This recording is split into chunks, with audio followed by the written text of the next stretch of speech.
Sir, ಸಾಮಾನ್ಯವಾಗಿ ಈ ಮೇಲಾಧಿಕಾರಿಗಳು ತಮ್ಮ ಕೆಳಗಿರ್ತಕ್ಕಂಥ ಈ ಹೆಣ್ಣು ಅಧಿಕಾರಿಗಳನ್ನ ಸೆಕ್ಸ್ವೆಲ್ ತನ್ನ ಕಾಮತೃಷೆಗೆ ಬಳಸೋದು ಸಾಮಾನ್ಯವಾಗಿರುತ್ತೆ ಸರ್.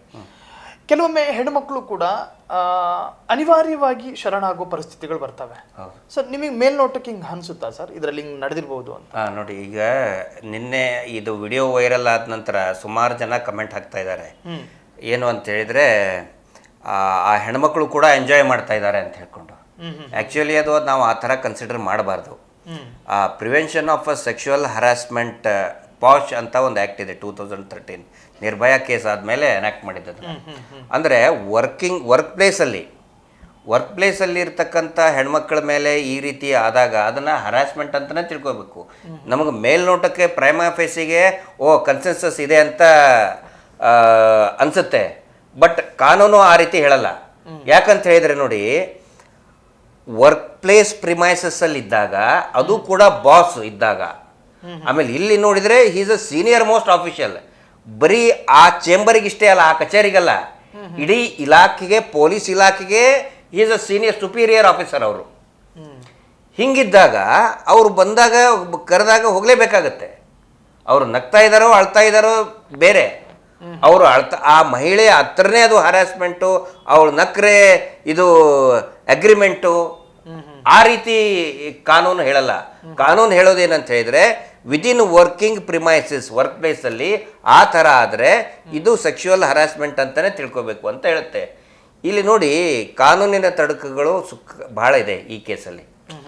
ಕೇಳ್ತಾರೆ ಏನಾಗುತ್ತೆ ಇದು ಮುಂದೆ? ಏನೂ ಆಗಲ್ಲ.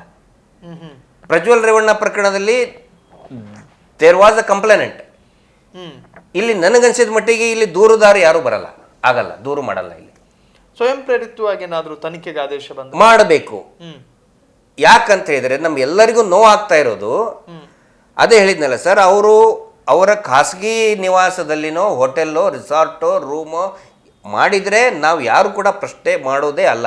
ಅದವರ ವೈಯಕ್ತಿಕ ಅದು ಅಫೇರ್ ಇರಲಿ, ಏನಾದರೂ ಇರಲಿ, that is questioning is none of our business.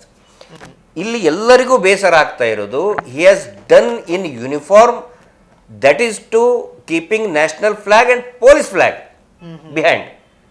ನಮ್ಮ ದೇಶದ ಹೆಮ್ಮೆ ಸರ್ ಅದು.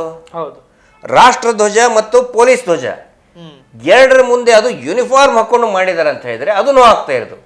ಈಗ ನಾನು ಕೇಳ್ತಾ ಇರೋದು ಪ್ರಶ್ನೆ ಸರ್, ವೆರಿ ಸಿಂಪಲ್ ಆಗಿ ನೇರ ಪ್ರಶ್ನೆ ನಾನು ಕೇಳ್ತಾ ಇದ್ದೀನಿ ಸರ್ಕಾರಕ್ಕೆ ಮತ್ತೆ IPS ಅಸೋಸಿಯೇಷನ್ಗೆ. ಇದುವರೆಗೂ ಕೂಡ ಈಗಿನವರೆಗೂ ಕೂಡ ನಾನು ನ್ಯೂಸನ್ನು ಅಪ್ಡೇಟ್ ನೋಡ್ತಾ ಇದ್ದೀನಿ, ಯಾವುದೇ ರೀತಿಯಾದಂಥ IPS ಅಸೋಸಿಯೇಷನ್ ಅವರು ಖಂಡನೆ ಮಾಡಿಲ್ಲ. ಯಾಕೆ ಮಾಡಿಲ್ಲ? ಮಾಡ್ಬೇಕಿತ್ತಾನೆ, ಅವ್ರಿಗೆ ವಿಷಯ ತಿಳಿದಾಗಲೇ ಮಾಡ್ಬೇಕಿತ್ತಾನೆ. IPS ಅಸೋಸಿಯೇಷನ್ ಅಂತ ಇದೆ, ವೆರಿ ಪವರ್ಫುಲ್ ಅಸೋಸಿಯೇಷನ್ ಅದು. ಅಂದ್ರೆ ಎಲ್ಲ IPS ಅಧಿಕಾರಿಗಳದ್ದೇ ಅಸೋಸಿಯೇಷನ್. ಈ ತರ ಇದನ್ನ ಬಂದಾಗ ಖಂಡನೆ ಮಾಡಬೇಕಾಗಿತ್ತು. ಇದುವರೆಗೆ ಯಾಕೆ ಮಾಡಿಲ್ಲ? ಯಾಕಂತ ಹೇಳಿದ್ರೆ ಅವ್ರು ಕುತ್ಕೊಂಡಂತ ಸ್ಥಳ, ಅವ್ರ ಕೃತ್ಯ ನಡೆದಂತ ಸ್ಥಳ ಏನಿದೆಯಲ್ಲ, ಆ ಸೀಟ್ ಮೇಲೆ ಕುತ್ಕೊಂಡು ನ್ಯಾಯ ಕೊಡಿಸ್ಬೇಕು, ಧೈರ್ಯ ತುಂಬಬೇಕು ಜನಸಾಮಾನ್ಯರಿಗೆ. CRSL ಅಂದ್ರೆ ಏನು? Civil right enforcement. ಹಕ್ಕನ್ನ ಜಾರಿ, ಜನಸಾಮಾನ್ಯರಿಗೆ ಅವರಿಗೆ ಇರ್ತಕ್ಕಂಥ ಹಕ್ಕನ್ನ ಜಾರಿ ಮಾಡುವಂತ ಇಲಾಖೆಯಲ್ಲಿದ್ದರು ಮತ್ತು ವಿವಿಧ ಪೊಲೀಸ್ ಇಲಾಖೆಯಲ್ಲಿದ್ದ ಹುದ್ದೆಯನ್ನ ಅಲಂಕರಿಸಿದವರು. ಆ ಸೀಟಲ್ಲಿ ಕುತ್ಕೊಂಡವರು ಈ ರೀತಿ ಮಾಡ್ತಾರಂತ ಹೇಳಿದ್ರೆ IPS ಅಧಿಕಾರಿಗಳಿಗೆ ಇನ್ಸಲ್ಟ್ ತಾನೆ, ದೇಶಕ್ಕೆ ಫ್ಲಾಗಿಗೆ ಇನ್ಸಲ್ಟ್ ತಾನೆ. ಸರ್ಕಾರ ಸೋಮೋಟೋ ಕೇಸ್ ಯಾಕೆ ತಗೊಂಡಿಲ್ಲ? ಅವ್ರನ್ನ ಅರೆಸ್ಟ್ ಮಾಡಬೇಕಿತ್ತು ಸರ್. ನಾನು ಹೇಳೋದ ಪ್ರಕಾರ ಅರೆಸ್ಟ್ ಮಾಡಬೇಕಿತ್ತು ಅವ್ರನ್ನ ಇಮಿಡಿಯೇಟ್ ಆಗಿ.